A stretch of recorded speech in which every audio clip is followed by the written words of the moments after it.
എല്ലാ കുട്ടികൾക്കും നമസ്കാരം. First year higher secondary computer application സബ്ജക്റ്റിൻ്റെ ഒന്നാമത്തെ ചാപ്റ്റർ ഫണ്ടമെൻ്റൽസ് ഓഫ് കമ്പ്യൂട്ടർ, കമ്പ്യൂട്ടറിലെ അടിസ്ഥാന ഘടകങ്ങൾ, ഈ ചാപ്റ്ററിനെ കുറിച്ചുള്ള ഒരു ചെറിയ വീഡിയോ ആണ് ടീച്ചർ ഇന്ന് തയ്യാറാക്കുന്നത്.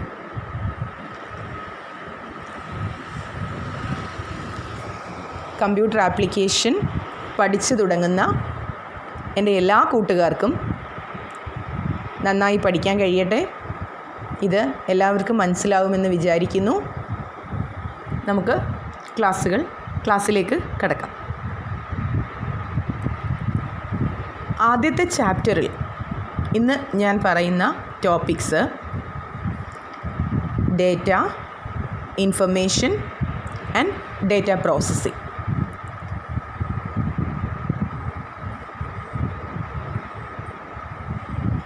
ആദ്യം തന്നെ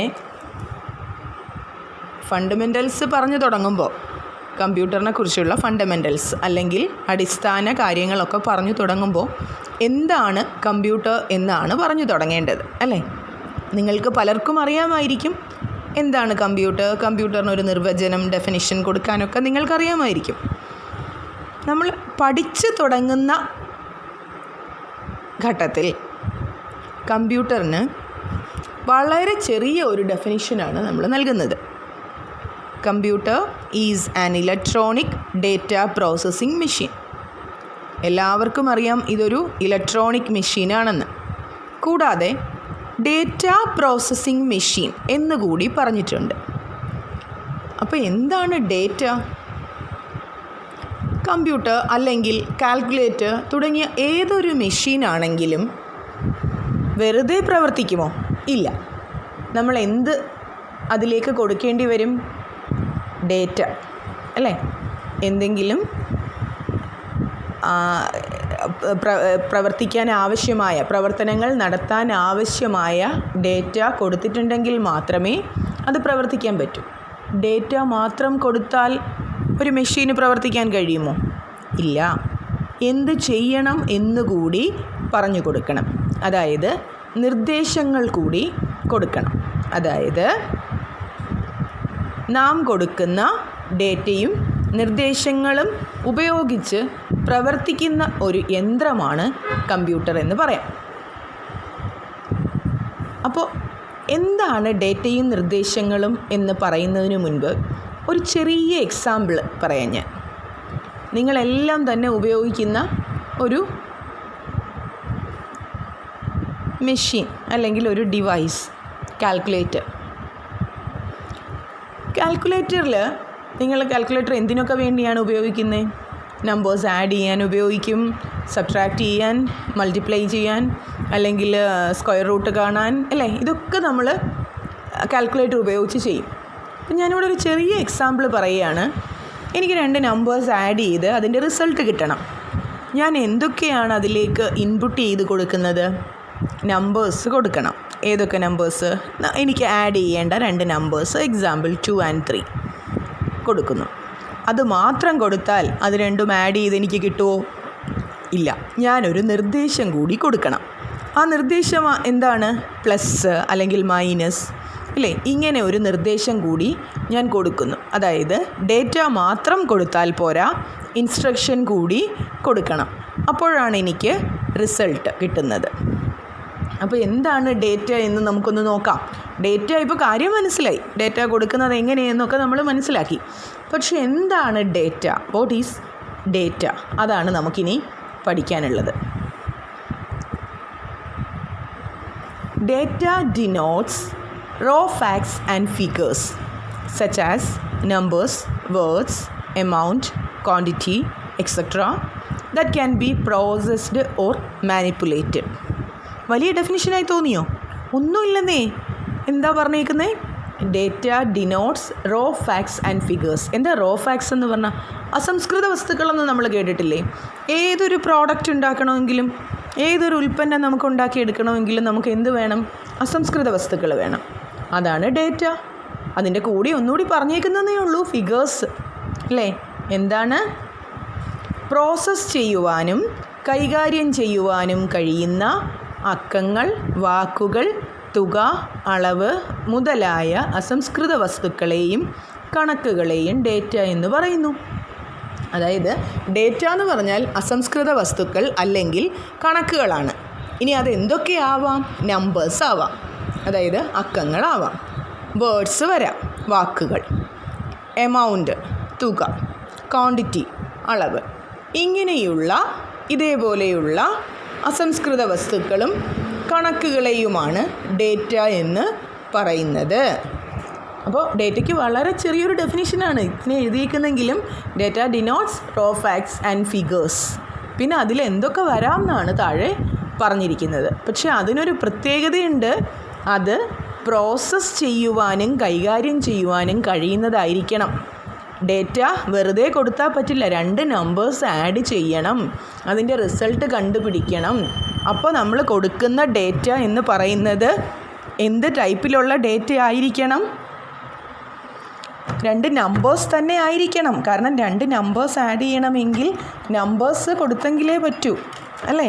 അല്ലാതെ 2 ആൽഫബറ്റ്സ് കൊടുത്താൽ പറ്റുമോ? ഇല്ല. അപ്പോൾ പ്രോസസ്സ് ചെയ്യുവാനും കൈകാര്യം ചെയ്യുവാനും കഴിയുന്ന 2 നമ്പേഴ്സ് അല്ലെങ്കിൽ വേർഡ്സ് ആയിരിക്കണം, നമ്പേഴ്സ് ആയിരിക്കണം, ക്വാണ്ടിറ്റി ആയിരിക്കണം. എന്തെന്ന് പറയുന്നത്? ഡേറ്റ എന്ന് പറയുന്നത്. അടുത്തത് എന്താണ് ഇൻഫർമേഷൻ എന്നാണ് നമുക്ക് പഠിക്കാനുള്ളത്. What is information? അപ്പോൾ ഡേറ്റ നമ്മൾ പറഞ്ഞു, ഡേറ്റയെ പ്രോസസ്സ് ചെയ്യാൻ കഴിയണം എന്നും പറഞ്ഞു. അങ്ങനെ ഡേറ്റയെ പ്രോസസ്സ് ചെയ്ത് കഴിഞ്ഞാൽ നമുക്ക് കിട്ടുന്നതാണ് ഇൻഫർമേഷൻ. അപ്പോൾ ഇൻഫർമേഷൻ എന്ന് പറഞ്ഞാൽ പ്രോസസ്ഡ് ഡേറ്റയാണ്. Information is a meaningful and processed form of data. Information is a meaningful and processed form of data. അതായത് അർത്ഥപൂർണമായതും പ്രോസസ്സ് ചെയ്തതുമായ ഡേറ്റയാണ് നമ്മൾ എന്തെന്ന് പറയുന്നത്? ഇൻഫർമേഷൻ എന്ന് പറയുന്നത്. ഇപ്പോൾ ഡേറ്റയുടെ കാര്യത്തിൽ ഡേറ്റ നമ്മൾ കൊടുക്കുന്നത് എന്താണെന്ന് നമ്മൾ പറഞ്ഞു അല്ലേ? റോ ഫാക്ട്സ് ആൻഡ് ഫിഗേഴ്സ് ആണ്. കുറച്ച് വേർഡ്സ് അല്ലെങ്കിൽ നമ്പേഴ്സ് അല്ലെങ്കിൽ ഒരു ക്വാണ്ടിറ്റി ഇങ്ങനെയൊക്കെ ആയാൽ മതി എന്ന് പറഞ്ഞു. പിന്നെ ഞാനൊരു എക്സാമ്പിൾ പറയുകയാണ് നിങ്ങൾക്ക്. ഒരു 30 റാം 16 ട്രിവാൻഡ്രം, ഇങ്ങനെ കുറച്ച് വേർഡ്സ് മാത്രം പറഞ്ഞാൽ നിങ്ങൾക്കൊരു ഐഡിയ കിട്ടണം എന്നില്ല അല്ലേ? അതായത് തിരുവനന്തപുരം എന്ന് പറയുന്നത് ഒരു സ്ഥലമാണെന്നറിയാം, റാം എന്ന് പറഞ്ഞത് ഒരു പേരായിരിക്കാം, പിന്നെ 2-3 നമ്പേഴ്സാണ്, എന്താണെന്ന് നമുക്ക് ഒരു ഐഡിയ ഇല്ല. അപ്പോൾ ഡേറ്റ ആണെങ്കിൽ അങ്ങനെയാവും, ഒരു ഐഡിയ കിട്ടണമെന്നില്ല. കുറച്ച് വേർഡ്സിൻ്റെ അസംസ്കൃത വസ്തുക്കളായാൽ മതി അല്ലേ? കുറച്ച് വേർഡ്സ്, അതായത് നമ്പേഴ്സ്, ക്വാണ്ടിറ്റിയൊക്കെ ആയിട്ടുള്ള കുറച്ച് വേർഡ്സ് കൂടി ചേർന്നത് മാത്രമാണ് ഡേറ്റ. പക്ഷേ ഇൻഫർമേഷൻ എന്ന് പറയുമ്പോൾ അങ്ങനെയല്ല, അത് മീനിങ് ആയിരിക്കണം. അപ്പോൾ ഇപ്പം ഞാൻ പറഞ്ഞ ഈ ഡേറ്റയെ പ്രോസസ്സ് ചെയ്ത് കഴിഞ്ഞാൽ അതിനെ നമുക്ക് ഇങ്ങനെ പറയാം. റാം 30 ക്ലാസ് നമ്പർ 30 ആയിട്ടുള്ള റാം എന്ന കുട്ടി, അവന് 15-16 വയസ്സുണ്ട്, അവൻ ട്രിവാൻഡ്രത്താണ് താമസിക്കുന്നത് അല്ലെങ്കിൽ ട്രിവാൻഡ്രത്താണ് പഠിക്കുന്നത് എന്ന് പറഞ്ഞു കഴിഞ്ഞാൽ ആ കേട്ട കാര്യം എല്ലാവർക്കും മനസ്സിലായി. പക്ഷെ ആദ്യം പറഞ്ഞ വേർഡ്സ് വെച്ചിട്ട് നമുക്ക് എന്താണ് എന്ന് മനസ്സിലാക്കാൻ പറ്റില്ല. ആ ഡേറ്റയെ, ആദ്യം പറഞ്ഞ ഡേറ്റയെ പ്രോസസ്സ് ചെയ്ത് കഴിഞ്ഞപ്പോൾ അത് ഇൻഫർമേഷനായി. ആ ഇൻഫർമേഷൻ മീനിങ് ഫുള്ളാണ്. അപ്പോൾ പ്രോസസ്സ് ചെയ്ത ഡേറ്റയാണ് ഇൻഫർമേഷൻ എന്ന് പറയുന്നത്. അത് മീനിങ് ഫുള്ളായിരിക്കും, അതായത് അർത്ഥപൂർണമായിരിക്കും.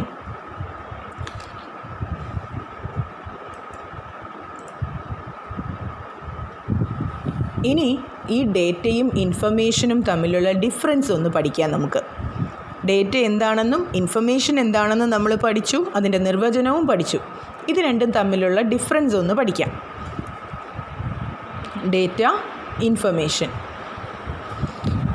ആദ്യം ഡേറ്റയെക്കുറിച്ച് പറയുന്നു. ഡെഫിനിഷനിൽ പഠിച്ച അതേ sentence, raw facts and figures. അസംസ്കൃത വസ്തുക്കളും കണക്കുകളുമാണ് ഡേറ്റ എന്ന് പറഞ്ഞാൽ. പക്ഷേ ഇൻഫർമേഷനോ പ്രോസസ്ഡ് ഡേറ്റ. നമ്മൾ ഡെഫിനിഷനിൽ പ്രോസസ്ഡ് ഫോം ഓഫ് ഡേറ്റ എന്ന് പഠിച്ചില്ലേ, അതാണ് ഇൻഫർമേഷൻ എന്ന് പറഞ്ഞാൽ. പ്രോസസ്സ് ചെയ്ത ഡേറ്റയാണ് ഇൻഫർമേഷൻ. അപ്പോൾ രണ്ട് ഡെഫിനിഷനിലും പഠിച്ച പോയിൻറ്റ്സാണ് ഇവിടെ ഫസ്റ്റ് പോയിൻ്റായിട്ട് ഡിഫറൻസ് കൊടുത്തിരിക്കുന്നത്.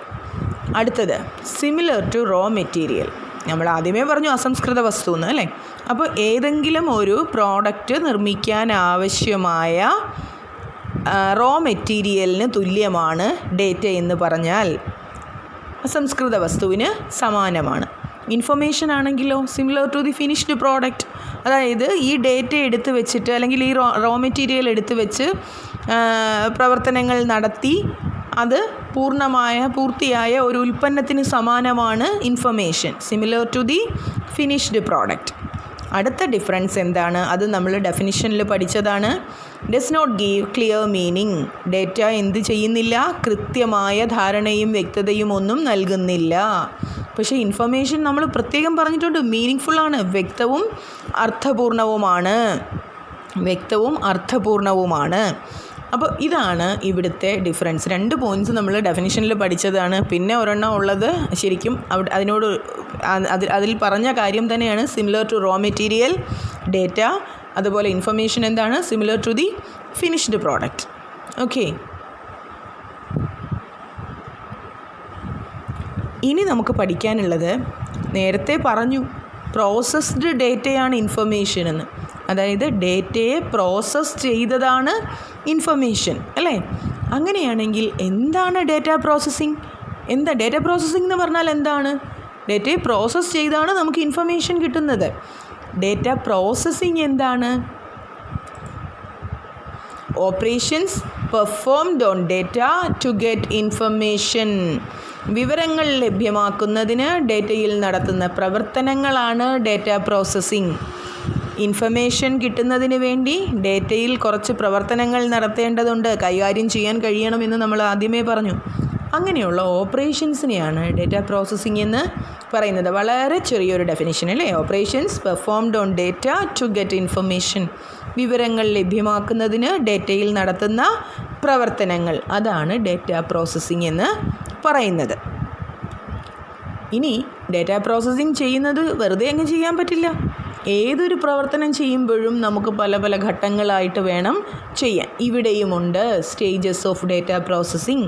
ഡേറ്റ പ്രോസസ്സിംഗ് ഘട്ടങ്ങൾ എന്തൊക്കെയാണ്? Stages: capturing data, input, storage, process, output and distribution of information. 6 സ്റ്റേജായിട്ടാണ് ഡേറ്റ പ്രോസസ്സിംഗ് നടക്കുന്നത്. 6 സ്റ്റേജസ് ഏതൊക്കെയാണ്? Capturing data, input, storage, process, output, distribution of information. ഇങ്ങനെ 6 സ്റ്റേജിലാണ്. ഇനി ഓരോന്നായിട്ട് നമുക്ക് പഠിക്കാം. ക്യാപ്ചറിംഗ് ഡേറ്റ, ഡേറ്റ ശേഖരണം.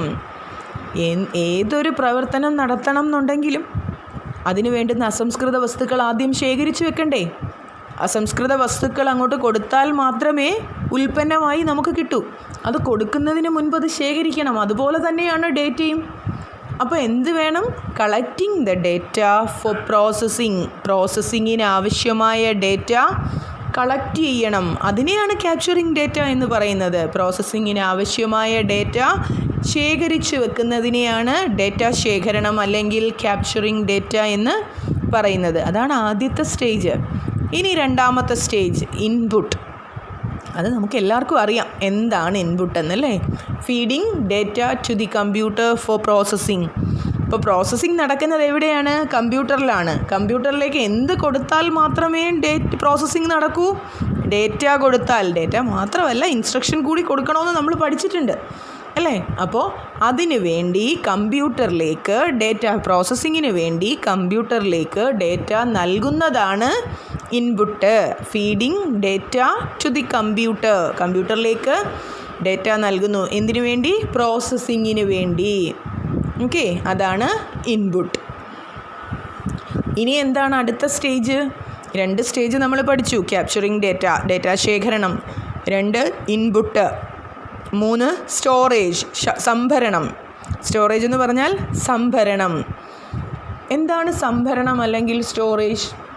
Data and information R stored in the computer. അപ്പോൾ നമ്മൾ ഈ കൊടുക്കുന്ന ഡേറ്റ എവിടെ സ്റ്റോർ ചെയ്ത് വെക്കാം? കമ്പ്യൂട്ടറിൻ്റെ മെമ്മറിയിൽ സ്റ്റോർ ചെയ്ത് വെക്കാം. ഈ ഡേറ്റ മാത്രമല്ല, പ്രോസസ്സിങ്ങിന് ശേഷം കിട്ടിയ ഇൻഫർമേഷൻ വേണമെങ്കിലും സ്റ്റോർ ചെയ്ത് വെക്കാം. അപ്പോൾ ഡേറ്റയും വിവരങ്ങളും കമ്പ്യൂട്ടറിൽ സംഭരിച്ചു വെക്കുന്നതിനെയാണ് സ്റ്റോറേജ് എന്ന് പറയുന്നത്, സംഭരണം അല്ലേ? അടുത്തതാണ് മെയിൻ. ഡേറ്റാ പ്രോസസ്സിങ്ങിലെ മെയിൻ സ്റ്റേജ് വരുന്നു പ്രോസസ്സ്. ആ പേരിൽ പോലും പ്രോസസ്സ് ഉണ്ട്. ഡേറ്റാ പ്രോസസ്സിങ്ങിലെ പ്രോസസ്സാണ് അടുത്ത സ്റ്റേജ്. എന്തൊക്കെയാണ് അവിടെ വരുന്നത്? Calculation, classification, comparison etcetera are carried out as part of processing. പ്രോസസ്സിൻ്റെ ഭാഗമായി ചില പ്രവർത്തനങ്ങൾ നടത്തേണ്ടതുണ്ട്. അതിനെയാണ് പ്രോസസ്സിംഗ് എന്ന് പറയുന്നത്. എന്തൊക്കെ പ്രവർത്തനങ്ങൾ?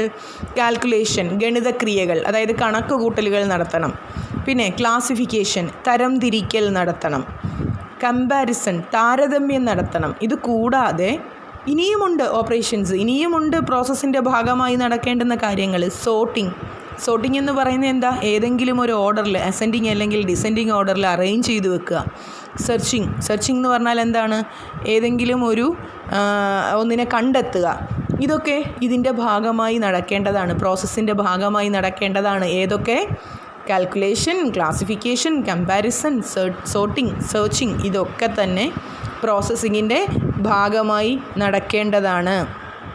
അപ്പോൾ പ്രോസസ്സ്, 4ാമത്തെ സ്റ്റേജ് പ്രോസസ്സും കഴിഞ്ഞു. അടുത്ത stage output stage. Output stage എന്ന് പറഞ്ഞാൽ ശരിക്കും നമ്മൾ കൊടുത്ത ഡേറ്റയും ഇൻസ്ട്രക്ഷനും വെച്ച് പ്രോസസ്സിങ് നടത്തി അതിൻ്റെ ഔട്ട്പുട്ട് അല്ലെങ്കിൽ റിസൾട്ട് കിട്ടുന്ന സ്റ്റേജാണ് ഔട്ട്പുട്ട് സ്റ്റേജ്. എന്താണ് റിസൾട്ട്? ഡേറ്റാ പ്രോസസ്സിങ്ങിൻ്റെ റിസൾട്ട് എന്താണെന്ന് നമ്മൾ ആദ്യമേ പഠിച്ചല്ലോ. എന്തായിരുന്നു? ഇൻഫർമേഷൻ. അപ്പോൾ എന്താണ് ഔട്ട്പുട്ട് സ്റ്റേജിൽ കിട്ടേണ്ടത്? ഇൻഫർമേഷനാണ് കിട്ടേണ്ടത്. Provide the information to beneficiary for problem solving. ഇപ്പോൾ ഒരു പ്രോബ്ലം സോൾവ് ചെയ്യാൻ, ഒരു പ്രശ്ന പരിഹാരത്തിന് വേണ്ടിയിട്ടല്ലേ നമ്മൾ ഡേറ്റാ പ്രോസസ്സിങ് നടത്തുന്നത്.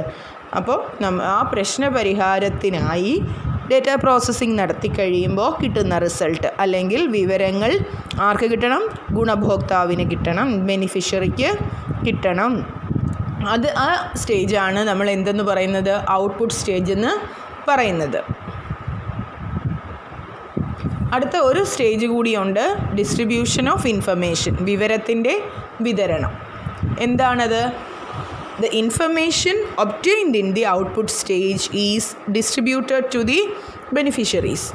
അപ്പോൾ ഇവിടെ ഇൻഫർമേഷൻ ശരിക്കും ഔട്ട്പുട്ട് സ്റ്റേജിലാണ് കിട്ടുന്നത്. പക്ഷേ അത് ബെനിഫിഷ്യറിയിൽ എത്തിച്ചേരുന്നത് എപ്പോഴാണ്? Distribution of information. ആ സ്റ്റേജിലാണ് അത് ബെനിഫിഷ്യറിക്ക് വിതരണം ചെയ്യുന്നത്.